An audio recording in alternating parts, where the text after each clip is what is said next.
Ladies and gentlemen, we've been talking here at my clavichord, here in my music studio, quite a lot recently about music by Bach, by Mozart, and those composers, of course, Beethoven, you all know, you all admire, we all love, we all like. But there is more music than that, of course, and when we go a little bit further, and that's what I want to take you, that's the direction I want to take you today, a little bit further back in history, and we approach the border of the Renaissance music, so to say, the early Baroque.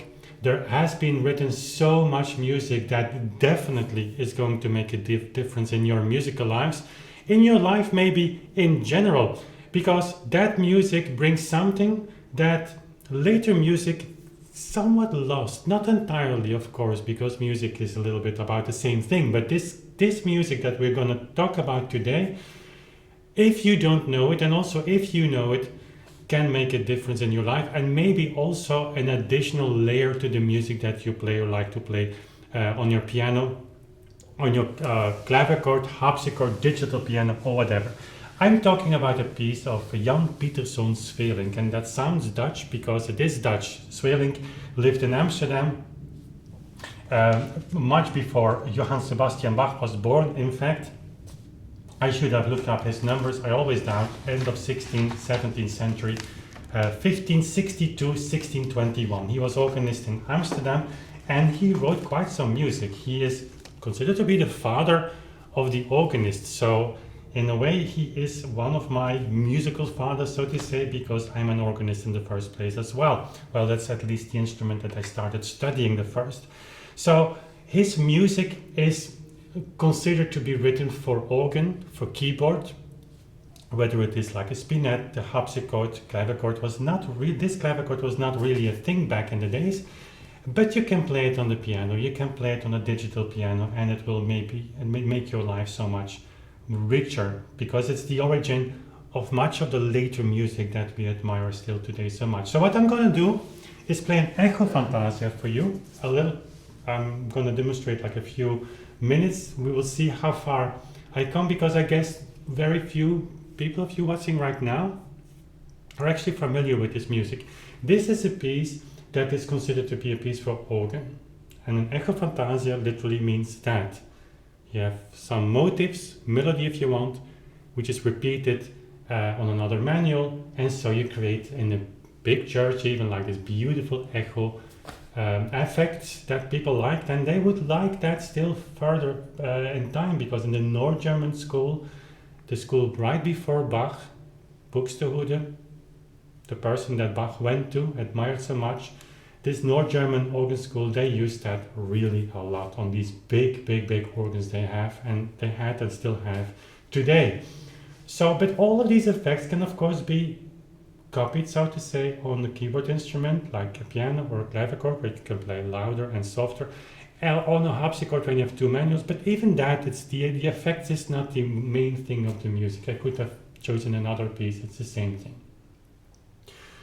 What this music will bring to you is like an extremely level of inner peace. That's with Renaissance music in general, but this music kept that for like a large dose. So I'm going to demonstrate a little bit here, and then we're going to talk about the effect of the music. So it will be a little bit like a beyond the notes series, so to say, to talk to you, to speak about what this music actually, why this music works, why it has the effect it has on us. So it starts with long notes, and that's something we will talk about when I'm finished demonstrating a few excerpts of this piece, because that's important. It's important that you master the art of counting. This piece is written in 4/4, so to say. In that time you have like alla breve modus, you have like 2 slow beats per bar. And it's of course this ongoing tactus that brings you all the inner peace, and also for the listener. So I'm going to demonstrate that, and then we talk about the music. I'm not going to play the entire piece, and I will put also, if I think, remember that, a link in the description where you can actually find this piece on IMSLP. If it is there, I've never checked, because obviously I have the score. There we go.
So I played it complete anyways. Why not? It's a really beautiful music.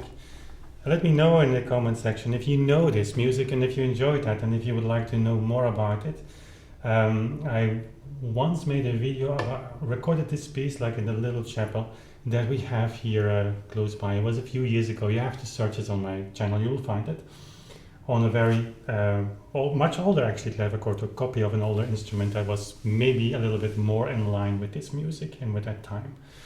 Anyways, so why does it music work? First of all, it's the tactus. I was about to say the tempo, but tempo is of course a difficult word, or like a kind of like a loaded word. When I speak about tempo, it's like everybody else is playing it in the wrong tempo, but that's not the case here. I mean, this piece, this music is played oftentimes in kind of very similar tempo. There is a tendency to speed things up also here, which is a little bit a pity. I'm convinced that these tempos in that time were very slow. We had this very slow tactus. You should try to do this. Just nothing else on this movement.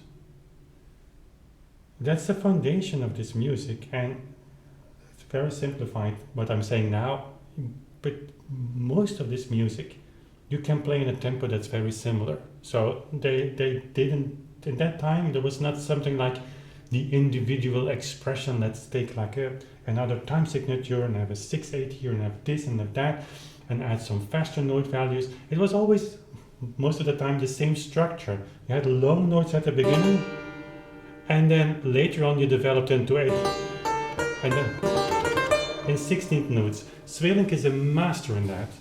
If you have the bigger fantasies, the way he's building this is like unbelievable. And so you have this peaceful feeling of this tactus. Just enjoy that.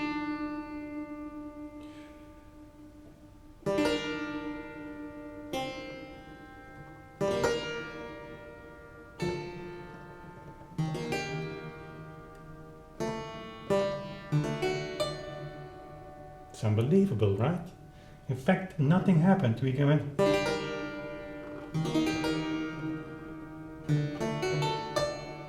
very simple harmonies. One, kind of 6, with a very simple motive, like just this. Starting. Left hand for the bass. It's all it is, and then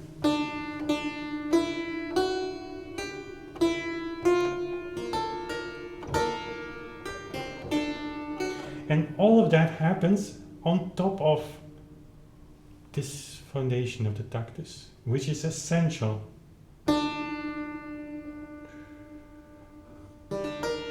So if you play this music, do it, try it.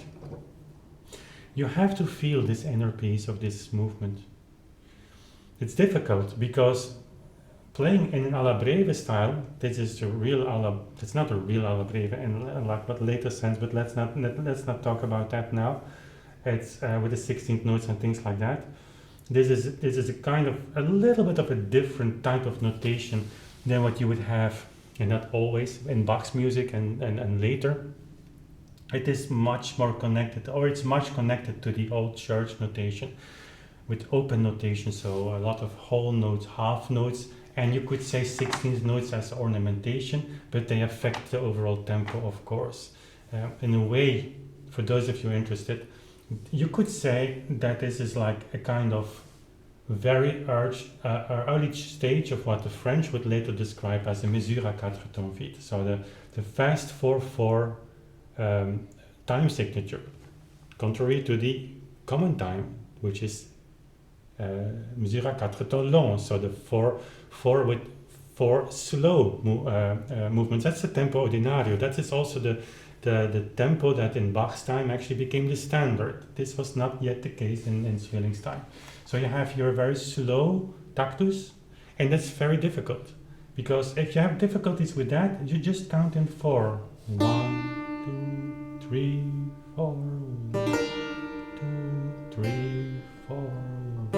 You miss a little bit then this feeling of inner peace, which happens when you have these slow beats. So alla breve doesn't mean double the tempo. You can have slow beats, and that's actually the original meaning of it as well. But anyways, that's too technical. So, but it's essential when you start playing this piece for yourself, and again, do it, that you really hold this note until the real next heavy beat comes. If you do it too early, then the whole magic of the music is gone, because you don't have anything. Like, Sweelinck is a great composer in the way he develops it, and we're going to talk about that now in a second. That's of course fantastic, but it's not like in Bach's music, where for the first bar you have like this very complex, oftentimes, polyphony and harmonic structure. That's not happening here. There's the atmosphere. You should, in order to understand this music, you should also go and go online and Google like the buildings of the Renaissance in Holland, like in the Netherlands, like the architecture of Jacob van Kampen. That's, for instance, the Royal Palace at the Dam, or some churches. I remember we had lessons when I was in Amsterdam. In Haarlem, you had, I don't remember the name.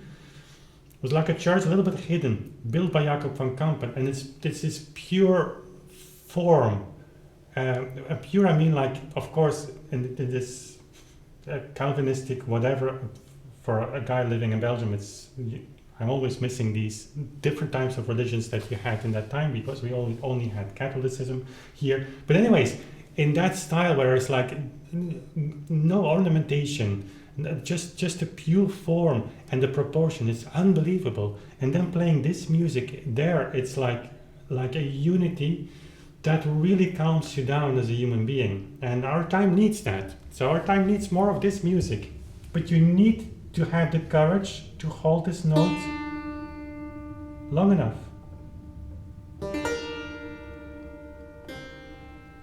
Heavy, light.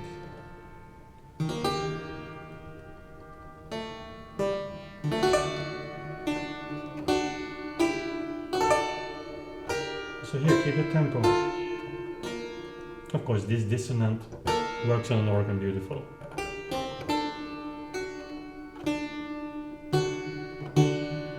Leading notes here in the alt and the tenor. You have always long notes to help you here.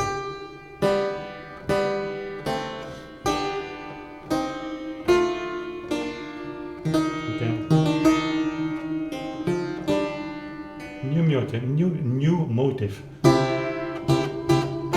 So what a contrast, eh? You have this beginning.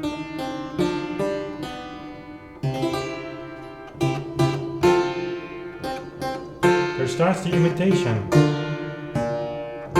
It's everywhere now. Reflection on that. Elaboration. Down bass. And in the meantime, this whole tactus thing is continuing. So that's your floor, that's the foundation. Elaboration.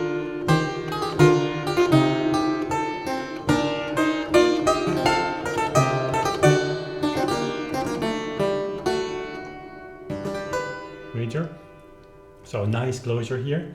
So just in a few bars, how many? 25, something like that, 26. You go from to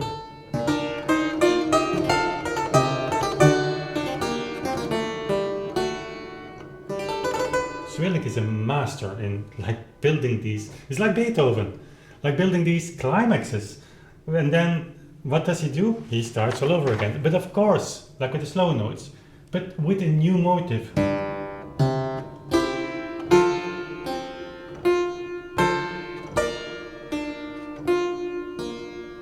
Now everything falls still. Why? There you have the first forte echo. And then on an organ, this A stays very long. 2 bars, and then you go to G.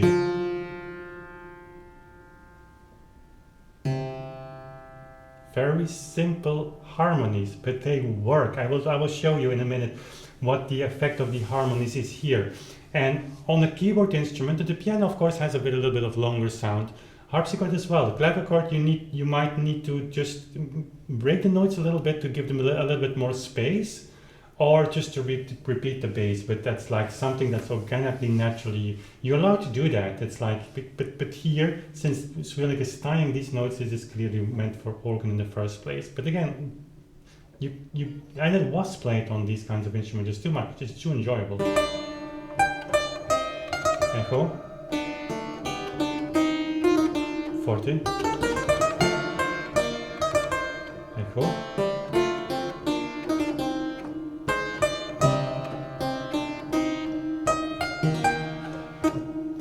This is unbelievable, eh? Like what is harmonically happening? Nothing. And yet, so yes.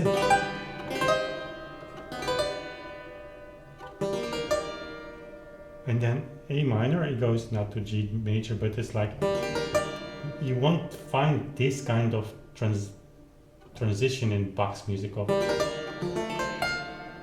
Opens so much. And then we do not go to back, we go to this is a harmonic sequence that I wish they would have kept that much more throughout history. It's so powerful. So you have here the dominant of D minor, but Sweelinck is not resolving it to D minor, it's going back to A minor with a C natural, and then G major, and then back to D minor, to F major, A minor,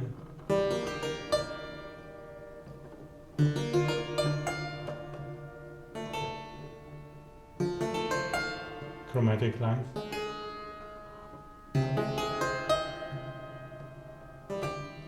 F major, reverse of A minor, goes to C major, very simple, and F. So while you hear these echoes, in the left hand you have something that is seemingly a very simple harmonic progression, as if the composer gives the room, to the echo, to the enjoyment there, but the underlying harmonies, they strike a nerve here, and that nerve is something you want to be struck like any time of the day, and that's unique for this music.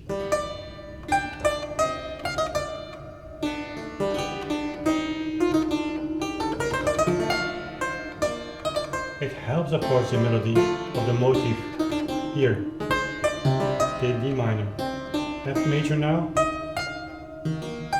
This is like, I don't know, let me know in the comments if it's just me, but my soul opens with this chord. Like, it's unbelievable. And so subtle. Like, see what he does in the left hand. With the D here.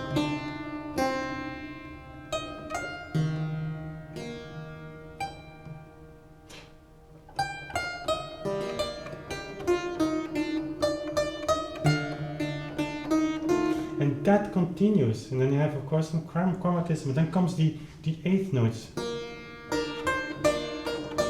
It gets more intense.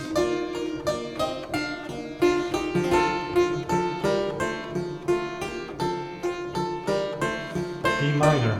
Again, the same harmonies. He knows what we like.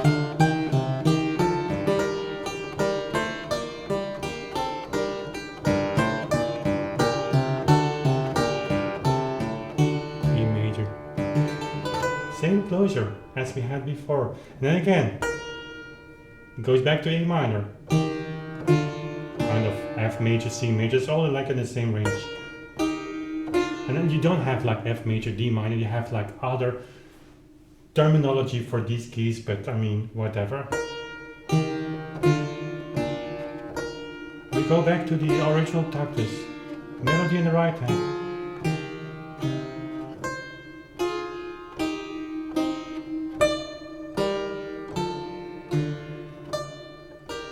Again, motive, more complex, building, simplification, statement. So what he's doing is preparing for what's coming. So he's building now up to the 16th notes. It's getting more confused, more.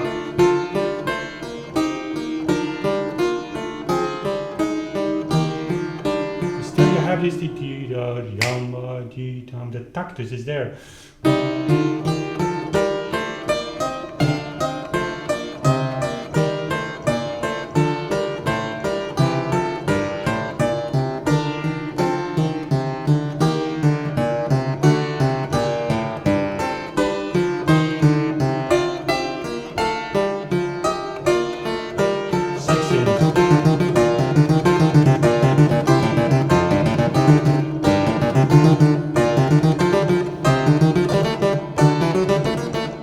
So there comes the climax of the piece, of course. It's unbelievable. By the way, for the tempo nerds among you, remember we talked about this Mersenne thing and everything that my colleague Lorenz Gadian discovered there, and with the pendulum with Mersenne and things like that. 1 second actually was described, or 2 seconds were described as 1 second. When that doesn't fit, when that story doesn't hold, then you have to double this tempo, because Mersenne is talking about this tempo, kind of. So guys, I encourage you to play this music and let me know. I can make like hour-long videos about this music because it's endless. It's in a way also very good to talk about this because it brings you back to the roots for music later in time. Sweelinck, and that time Renaissance music in general. So Sweelinck is like still rooted in the Renaissance music, like the polyphonic masters, but takes that to a kind of as a bridge person to the Baroque, so to say. Bach probably didn't know Sweelinck, but all the German, North German school comes from Sweelinck. So there's a ground, there's a foundation for much music that is written later. And so it's very nice to explain this, like in this very simple yet very powerful harmonic sequences to experience this brute force, so to say, of what a harmonic change can do. So let me know if you enjoy that, and let me know if you are playing this music, because I really want to know if you enjoy this as much as I do. You know, there is still a link, I will put it in the description box, for a membership site. I would like to have that in 2026. I don't know if we'll have time. Finishing the manuscript of the book right now. You will see this on the 10th of December. The manuscript will be finished the evening of the 10th of December. So my text is ready of the book. How is that for an ending of this video? Hope that is welcome news for you. So 26 will be devoted to publishing it, of course. But maybe I have time to install that membership. I would like to really systematically teach these things or share these things, the experiences and that I have with that music with you. Let me know. That was all I've got for you today. Thank you for being here. Thank you for subscribing to the channel if you haven't done so already. And also thank you for checking out Patreon. There is an awesome community with a lot of content. There's also a free member section there. If I have time, if I think about it, I upload also content for the free members there. So check it out, because the patrons are the backbones of everything that I do. They enable me to make, for instance, this video for you. That was all I've got for you today. Thank you for watching, and we see each other very soon again. Bye.